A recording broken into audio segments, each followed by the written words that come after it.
ایک تو یہ ہے کہ نبی پاک صلی اللہ علیہ وسلم نے جو سب سے پہلی جنگ لڑی، حضور اپنے صحابہ کے ساتھ تشریف لے گئے، اس جنگ کو جنگ بدر کہا جاتا ہے۔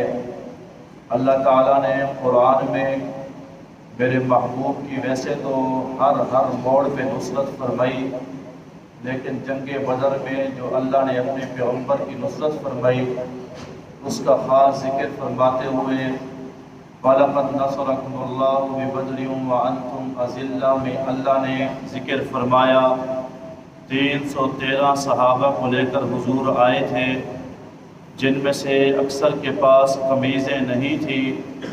ایک تہ بند کے اندر صحابہ کرام آئے تھے، جن میں 80 صحابہ مہاجرین تھے، باقی سارے کے سارے انصار تھے، جن کے پاس تلواریں 6 تھی، جن کے پاس لڑنے کے لیے گھوڑے نہیں تھے، جن کے پاس بچاؤ کی خاطر زرہیں نہیں تھی۔ نبی کریم صلی اللہ علیہ وسلم پہنچے تو 1000 کافروں کا لشکر پہلے آ کر جو پکی زمین تھی وہاں پر قبضہ کر چکا تھا۔ میرے محبوب آئے تو ریتلے میدان میں حضور نے آ کر اپنے لشکر کو ٹھہرایا۔ حضور کے لیے ایک صفحہ بنایا گیا تھا اور یہ تاریخ 17 رمضان تھی، شب جمعہ کی رات تھی، ماہ رمضان کا روزہ تھا۔ اللہ کے نبی پھر رات کو چبوترے کے اوپر کھڑے ہوئے، اللہ کے نبی نے اپنے صحابہ کی فتح کے لیے آپ صلی اللہ علیہ وسلم نے دعا فرمائی۔ دعا کے تاریخی الفاظ سینے پہ دل کی تختیوں پہ لکھنے والے ہیں۔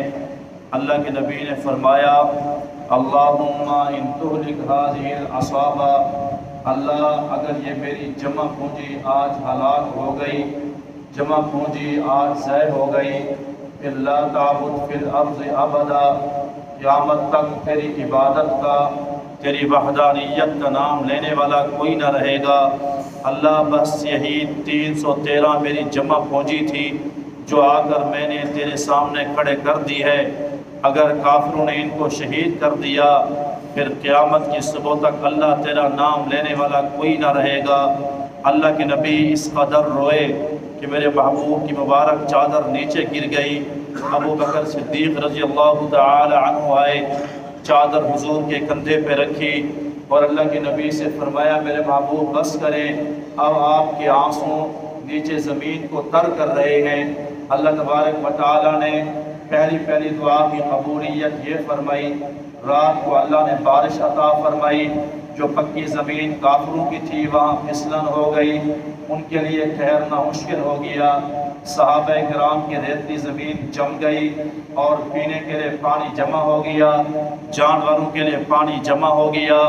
دوسری مدد اللہ نے یہ فرمائی بلا ان تصبروا وتتقوا، اللہ نے فرمایا اپنے صحابہ کو کہو یہ صبر رکھیں، تقوی اختیار کریں، میں آسمانوں سے فرشتے بھیجوں گا۔ سیدنا علی المرتضیٰ کہا کرتے تھے یوں اچانک ہوا کا جھونکا آیا، میں نے اپنے محبوب پیغمبر سے پوچھا اے میرے حبیب پیغمبر یہ ہوا کا جھونکا کیسا تھا؟ کہا علی آسمانوں سے فرشتے میرے صحابہ کی مدد کو اترے ہیں۔ تھوڑی دیر کے بعد پھر اور جھونکا آیا، پھر علی رضی اللہ تعالی عنہ نے پوچھا میرے محبوب یہ جھونکا کیسا تھا؟ محبوب نے فرمایا یہ دوسرا لشکر فرشتوں کا آیا، صحابہ کی نصرت میں اللہ نے اتارا ہے۔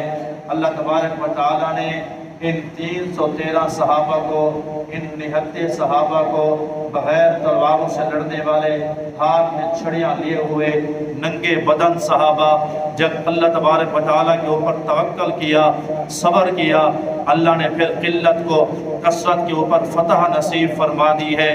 پاک پیغمبر صلی اللہ علیہ وسلم فاتحانہ انداز میں آتے ہیں، 70 کافر ابو جہل جیسے، امیہ بن خلف جیسے بڑے بڑے کافر جہنم واصل ہوتے ہیں، 70 کافر اس کے اندر قید ہوتے ہیں۔ اللہ نے دنیا کو بتا دیا کہ جب بندہ میرے اوپر توکل کرتا ہے پھر میں رب آسمانوں سے غیبی مدد بھیجا کرتا ہوں۔ پھر اس موضوع کو اجاگر کرنے کے بعد جب میں پڑھتا ہوں جو پتہ چلا نبی پاک صلی اللہ علیہ وسلم جب واپس تشریف لائے، رمضان کا مہینہ ہے، روزے سے ہیں، پیغمبر آ رہے ہیں، فاتحانہ انداز میں ہیں۔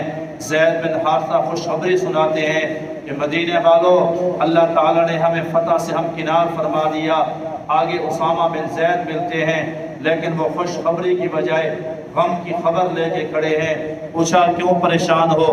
کہا پریشانی کی بات یہ ہے کہ پاک پیغمبر کی بیٹی لفت جگر نور نظر حضرت عثمان ذی النورین کی اہلیہ سیدہ رقیہ رضی اللہ تعالی عنہ کا انتقال ہو گیا۔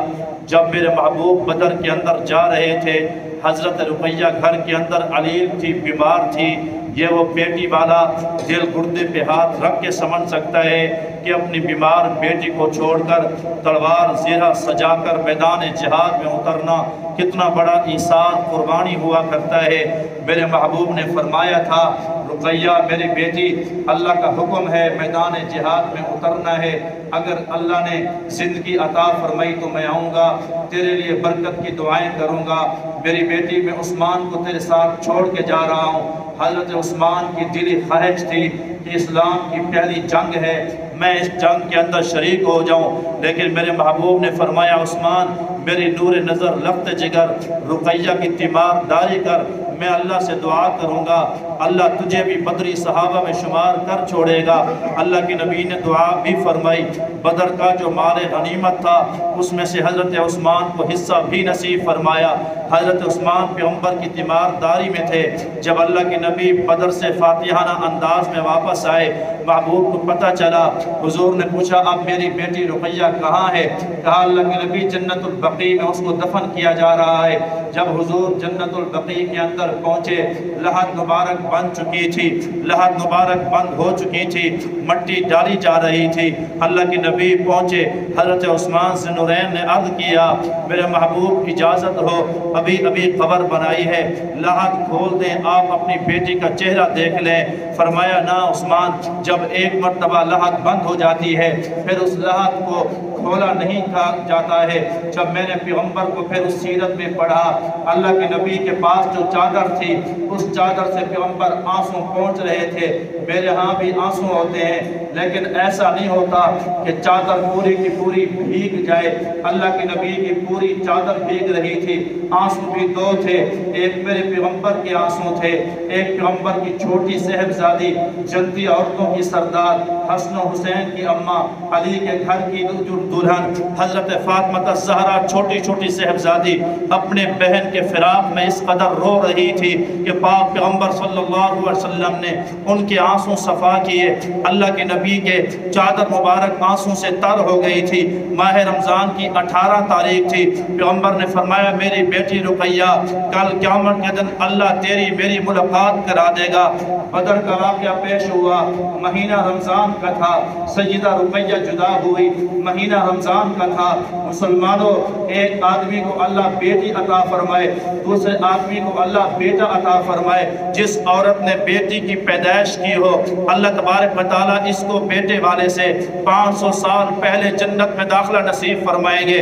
جو آدمی بیٹی کو دیکھ کر خوش ہوتا ہے، اللہ تبارک و تعالیٰ اس بندے کو دیکھ کر خوش ہوتا ہے۔ اور مسلمانوں، پاک پیغمبر صلی اللہ علیہ وسلم نے فرمایا جس بندے کے ہاں 2 بیٹیاں ہوئی، ان کی تربیت کی، کل قیامت کے دن ایسے والدین آئیں گے جن کے جہنمی ہونے کا فیصلہ ہوگا، لیکن یہ بیٹیاں کھڑی ہو جائیں گی، اللہ یہ ہمارا ابا تھا، جب ساری دنیا نے ٹھکرا دیا تھا، گھر والے نے طلاق دے کے چھوڑ دیا تھا، میں گئی تھی بوڑھے ابے کے دروازے پہ دستک دی تھی، بوڑھے ابے نے کہا بیٹی کیسے آئی ہو؟ کہا ابا آج نمک زیادہ ہو گیا تھا، مرچ زیادہ ہو گئی تھی، ظالم شوہر نے بچوں کو بھی نہیں دیکھا، طلاق دے کے چھوڑ دیا، تو میرے ابے نے سینے سے لگا کے کہا تھا بیٹی 20 سال تک اس ابے نے تجھے بٹھا کے کھلایا، آج بھی تیرا ابا بڑھے پہ میں تجھے بٹھا کے کھلا سکتا ہے۔ اس نے ہر غم کے اندر ابے نے سینے سے لگایا تھا، اللہ میرے ابے کو جہنم میں نہ بھیج۔ حضور نے فرمایا اللہ پاک ان بیٹیوں کی سفارش قبول فرمائے گا،